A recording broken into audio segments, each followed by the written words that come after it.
તો જય શ્રી કૃષ્ણ સૌને. Good evening everyone.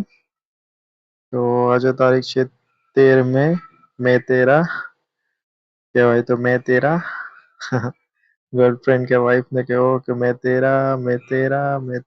તો આજનો આપણો પરફોર્મન્સ જોઈએ, આપણી સ્ટ્રેટેજી કેવી રીતે કામ કરે છે તેનું.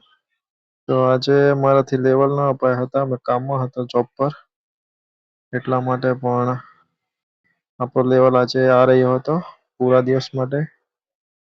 તો નિફ્ટીમાં સવારે આપણો, અરે ભાઈ આપણા પાસે પૈસા નથી એટલે આપણે આજ સબસ્ક્રિપ્શન વગરની વાપરીએ છીએ. તો આપણો પહેલો ટ્રેડ અહીંયાથી મળેલો હતો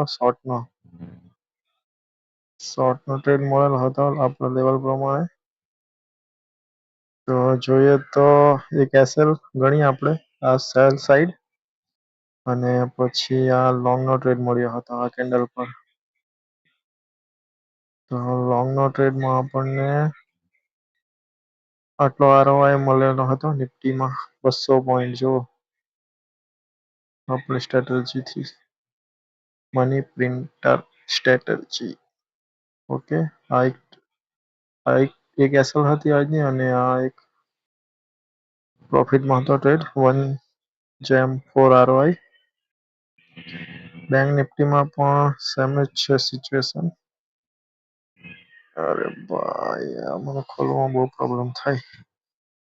સારું તો ઓકે, બેંક નિફ્ટીમાં પહેલો ટ્રેડ સેલ સાઇડ હતો, જેમાં એસએલ હતી. મોસ્ટલી બેંક નિફ્ટી અને નિફ્ટી સેમ જ ચાલે છે, એટલે જો નિફ્ટીમાં એસએલ મળે તો બેંક નિફ્ટીમાં પણ એસએલ જ મળે છે આપણને. પછી બીજો ટ્રેડ આ કેન્ડલ પર અપસાઇડ બ્રેકઆઉટ મળતા આપણા લેવલની નીચે એસએલ રાખી અને આટલે સુધીનો આપણને ટાર્ગેટ મળ્યો હતો. જો વેમ જેમ 4-5 જેવો આરઓઆઈ મળેલો હતો. ટોટલ 650 પોઈન્ટ અમે કેપ્ચર કરી શકો બેંક નિફ્ટીમાં. પછી બીટીસી જોઈ લઈએ આપણે. તો બીટીસી તો જો ગાણ ફાડી રહ્યું છે. સોરી, બેડ વર્ડ્સ ના બોલાય. પણ એક્સાઇટમેન્ટ હતી આપણા લેવલની. જો સવારે જ સેલનો ટ્રેડ મળેલો હતો અહીંયાથી. હા, તો આટલું તો તમારે બફર રાખવા જ પડે. આ જે હાઈ છે ત્યાં જ એસએલ મૂકવાની, કારણ કે બહુ ઓછા પોઈન્ટની એસએલ છે. જો 1:2 નો આરઓઆઈ, પછી આ એક એસએલ, આ એસએલ, પછી આ પાછી એક એસએલ, મતલબ ગણીએ તો 1 અને 2 એસએલ. પછી પાછો આ ટ્રેડ મળેલો હતો, તે કન્ટિન્યુઅસ ચાલુ જ છે સેલ સાઈડે. તમે જો આ લેવલ પરથી એટલા મોટા મોટા ટ્રેડ મળશે ને, તમે આખો દિવસ હોલ્ડ કરશો તો પણ શું કહું તમને. જો આ જો આ ટ્રેડ ચાલુ જ છે. જો આ જો કેટલા પોઈન્ટ, બસ 2000 પોઈન્ટ, 2000 પોઈન્ટથી પણ વધારે. જો આ ડાઉન જશે, તમારા ઉપર ડિપેન્ડ કરે તમે કેટલું હોલ્ડ કરી શકો. આવી સ્ટ્રેટેજી તમને કોઈને ના મળશે, કોઈ જગ્યા ના મળશે. ભલે તમને 1-2 એસએલ જશે, પણ તમે જો હોલ્ડ કરશો ને તો તમારે આ 1-2 એસએલ તો કંઈ નહીં કહેવાય. જો 23 ગણો તમને પ્રોફિટ મળે છે તમારી એસએલની સામે. બીટીસી જોઈ લીધું આપણે.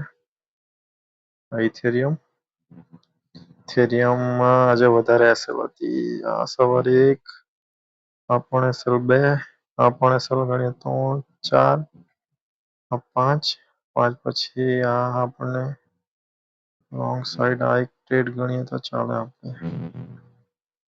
5 એસએલ તો નહીં ગણાય, 1.3 કે 4 ગણીએ એટલે તમારી આ બધી એસએલ રિકવર થઈ ગઈ આ એક ટ્રેડમાં. ઓકે, અને પછી આ સેલ સાઈડનો ટ્રેડમાં તમને ટોટલી પ્રોફિટ. હા, જો કેટલી એસએલ તમારી નીકળી ગઈ આમાં, 11. એટલે આ બધી એસએલ કાઢીને ડબલ પ્રોફિટ તમને એક જ ટ્રેડમાં મળે આપણા સ્ટ્રેટેજીથી આપણા લેવલથી. જો એડવાન્સમાં હો તમે આ ટ્રેડ આ રીતે ફિબોનાચી લગાવીને બી પકડી શકો.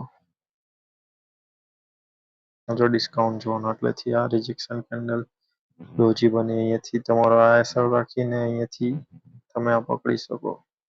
આટલે પણ સેમ ટ્રેડ ડિસ્કાઉન્ટ ઝોન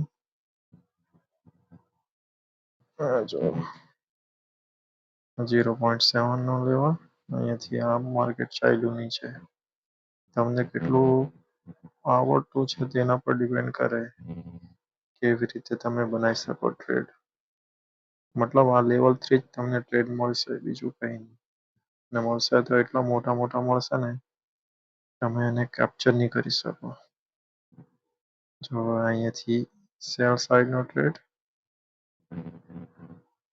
નથી 1.2 પછી આ એક એસએલ પછી આ બીજી એસએલ આ ત્રીજી ગણે તો 3 આ લોંગ અહીંયાથી જો એસએલ તો જો એકદમ નલ્લામાં નલ્લી એસએલ છે. આ જો ટાર્ગેટ જો ભાઈ ટાર્ગેટ રિસ્ક રિવોર્ડ 16. આવી કોઈ સ્ટ્રેટેજી હોય તો ભાઈ કહેજો મને પણ હું પણ શીખવા માંગીશ. નહીં તો આવી જજો શીખવા માટે મારી સાથે. જો અહીંયાથી લોંગનો ટ્રેડ આવે એક એસએલ ગણીને પછી તમે ગણે તો 1.5 વાર હોય 3 પોઈન્ટની એસએલ 15 પોઈન્ટનો ટાર્ગેટ.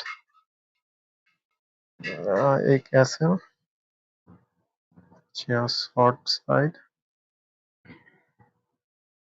ટ્રેડ 1.3 આ સાઇડ માર્કેટ છે એટલે આવું જ થશે.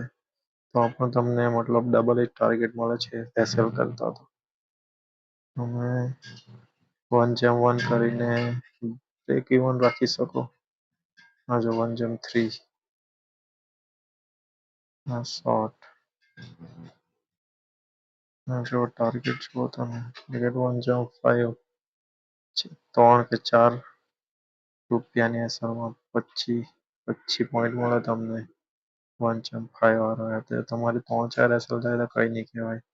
જેવો તમારો ટ્રેડ પોઝિટિવમાં આવે પ્રોફિટમાં આવે ત્યારે તમે આટલે એસએલને ટ્રેલ કરી શકો અને પછી તમે કન્ટિન્યુઅસલી સ્ટોપ લોસ ઉપર મૂકતા તમે રન કરી શકો.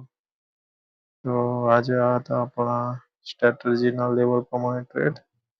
આજે હું સવારે કામમાં હતો એટલે મારાથી લેવલ શેર નહીં થયા હતા ટેલિગ્રામ પર.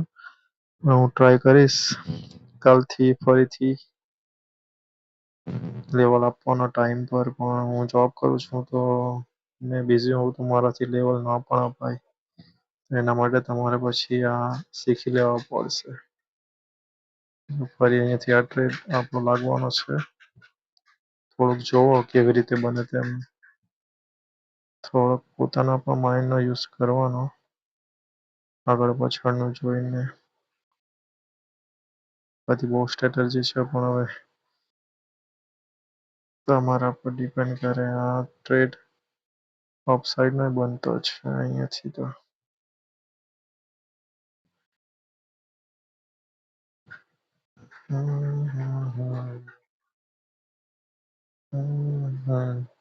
આ એક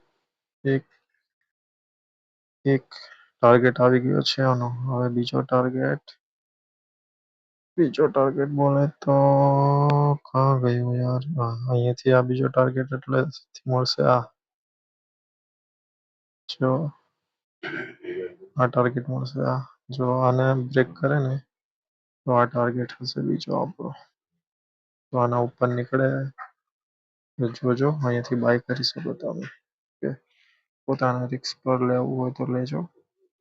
આપણે કાલે મળીશું સવારે ટેલિગ્રામ પર લેવલ સાથે અને સાંજે આપણે આપણી સ્ટ્રેટેજીનું એનાલિસિસ કરીશું. Okay, thank you. જય હિન્દ, જય ભારત. ભારત માતા કી જય.